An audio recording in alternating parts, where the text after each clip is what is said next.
Morning all of you. आज का आप लोगों का टॉपिक है the multi disciplinary nature of environmental studies.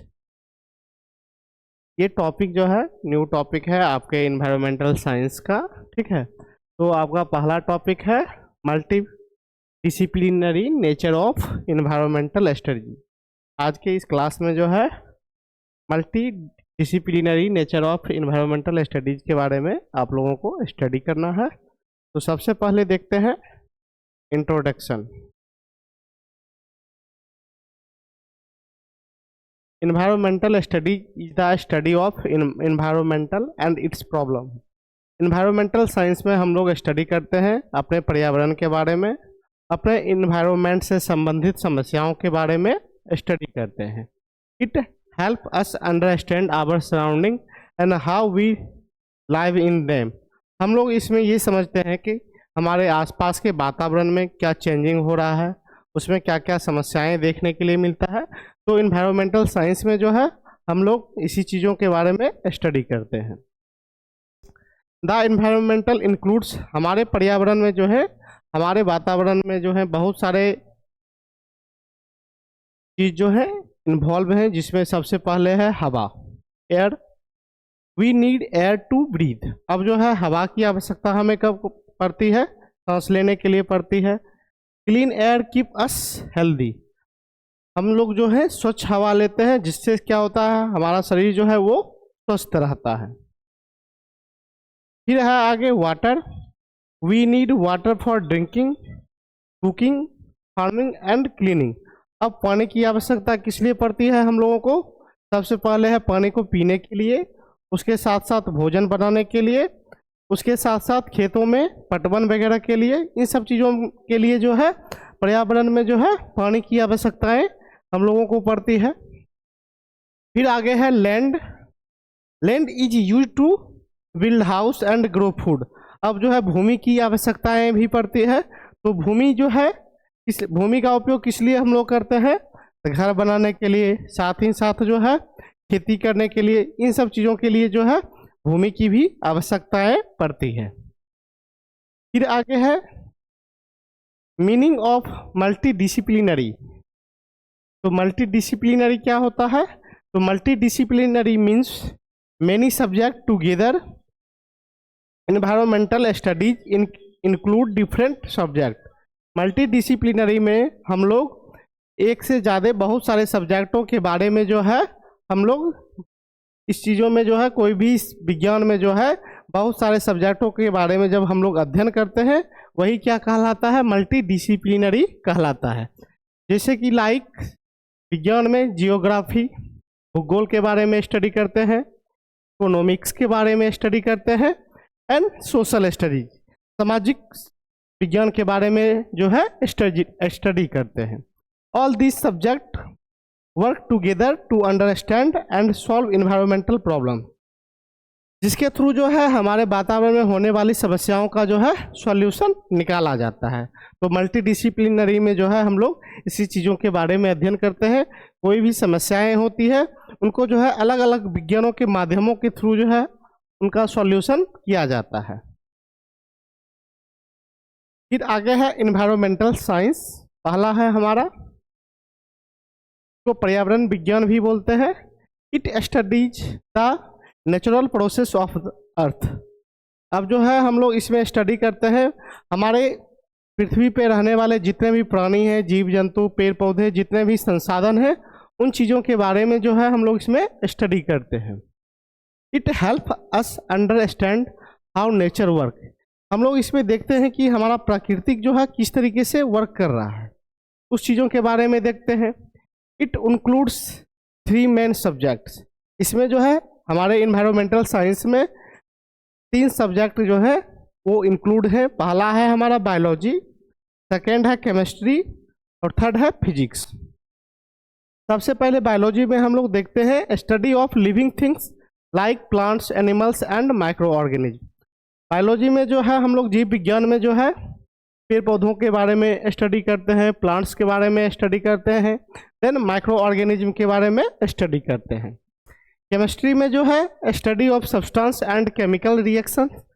रसायन विज्ञान में जो है हम लोग किसी भी केमिकल्स के रिएक्शंस के बारे में स्टडी करते हैं, किस तरीके से कोई भी केमिकल रिएक्शन करता है उन चीज़ों के बारे में स्टडी करते हैं। Such as how pollution is formed, जैसे कि पॉल्यूशन कैसे क्रिएट होता है उन चीज़ों के बारे में भी स्टडी करते हैं। Physics, study of energy and matter such as heat from the sun and temperature change. Physics में जो है हम लोग एनर्जी किस तरीके से जनरेट होता है उन चीज़ों के बारे में स्टडी करते हैं, जैसे कि सनलाइट से जो है एनर्जी किस तरीके से मिलता है। फिर आगे है एग्जाम्पल के लिए पॉल्यूशन, व्हेन एयर वाटर और soil becomes dirty and harmful. Pollution में हम लोग प्रदूषण में देखते हैं हमारा मिट्टी किस तरीके से प्रदूषित होता है, वाटर किस तरीके से दूषित होते हैं, साथ ही साथ मृदा प्रदूषण वगैरह जो है किस तरीके से जो है वो प्रदूषित होते हैं और हमारे पर्यावरण को क्या करते हैं, हार्मफुल पहुंचाने का काम करते हैं। देन आगे है climate change, change in the earth and temperature over time.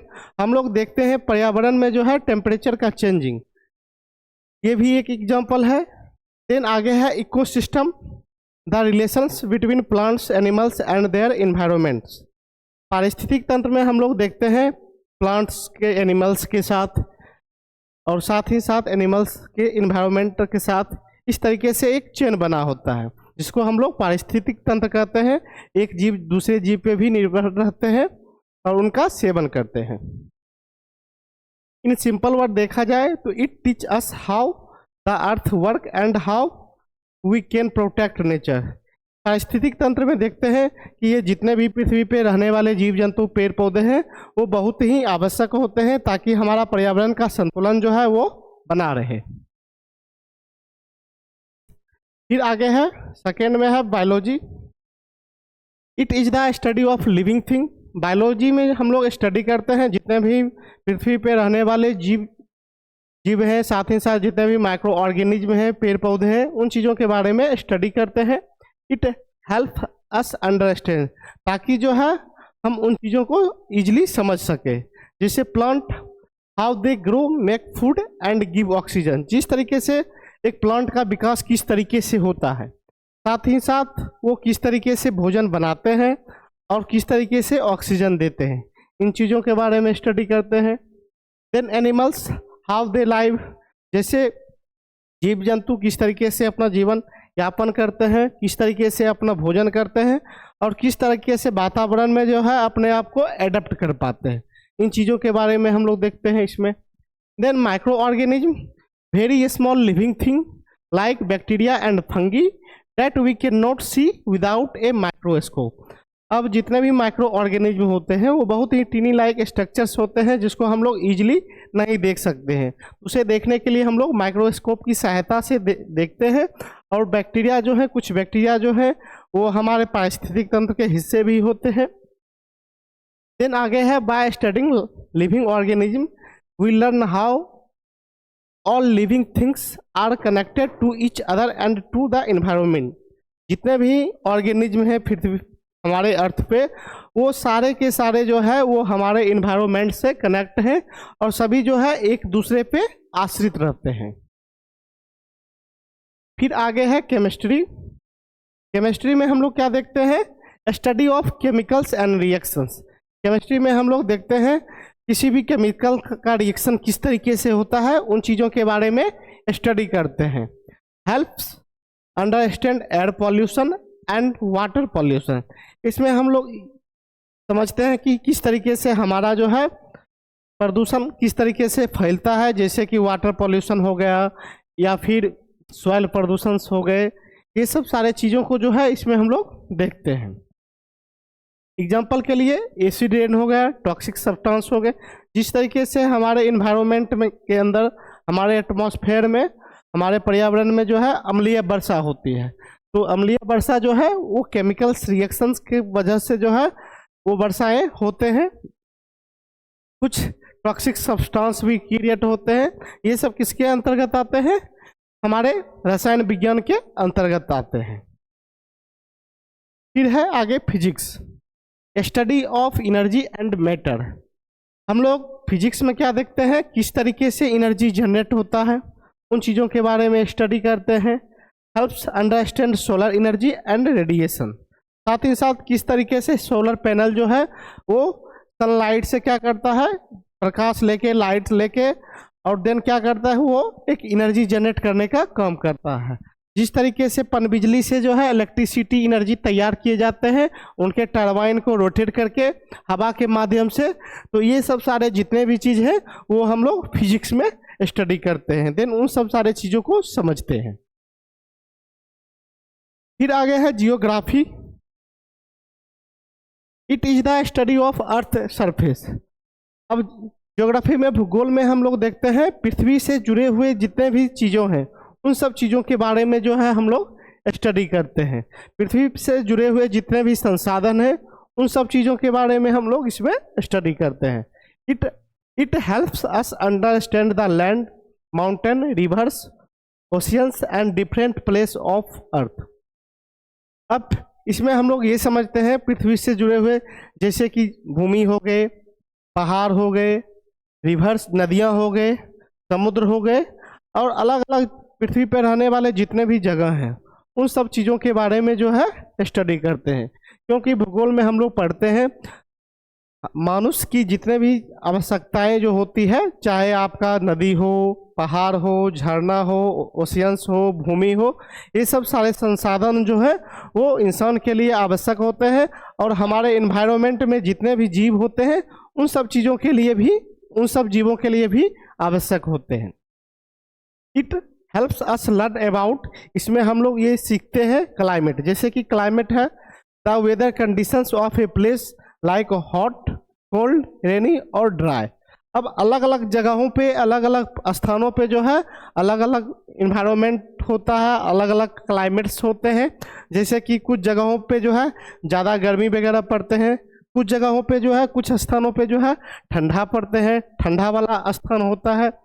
कुछ जगह के क्लाइमेट ऐसे होते हैं जहाँ पे बारिश वगैरह देखने के लिए मिलते हैं, और कुछ जगहों पे जो है वहाँ पे गर्म हवाएं वगैरह चलती है। तो अलग अलग स्थानों पे जो है अलग अलग क्लाइमेट्स देखने के लिए मिलते हैं। फिर है आगे soil. Different types of soil and which crops can grow in them. अब जो है अलग अलग स्थानों पे जो है अलग अलग प्रकार की मिट्टियाँ भी देखने के लिए मिलती है। जैसे कहीं पे काली मिट्टी, कहीं पे दोमट मिट्टी, तो अलग अलग स्थानों पे जो है अलग अलग तरीके से अलग अलग मिट्टी की अलग अलग उपजाऊ भी होते हैं। अलग अलग स्थानों पे जो है अलग अलग तरीके से फसल्स भी बोए जाते हैं। इन सब चीज़ों के बारे में जो है हम लोग ज्योग्राफी में स्टडी करते हैं। फिर आगे है नेचुरल रिसोर्स में, resource from nature like water, forest, minerals and lands. अब जो है ये सब सारे चीज़ों जो है वो हमें प्राकृतिक से प्राप्त होते हैं। जैसे कि पानी हो गए, जंगल हो गए, जितने भी मिनरल्स हैं, भूमि हो, ये सब सारे नेचुरल सोर्स हैं जो पारिस्थितिक तंत्र को बनाए रखने के लिए, हमारे इन्वायरमेंट को बनाए रखने के लिए बहुत ही आवश्यक होते हैं। तो आज के लिए इतना ही। Thank you so much.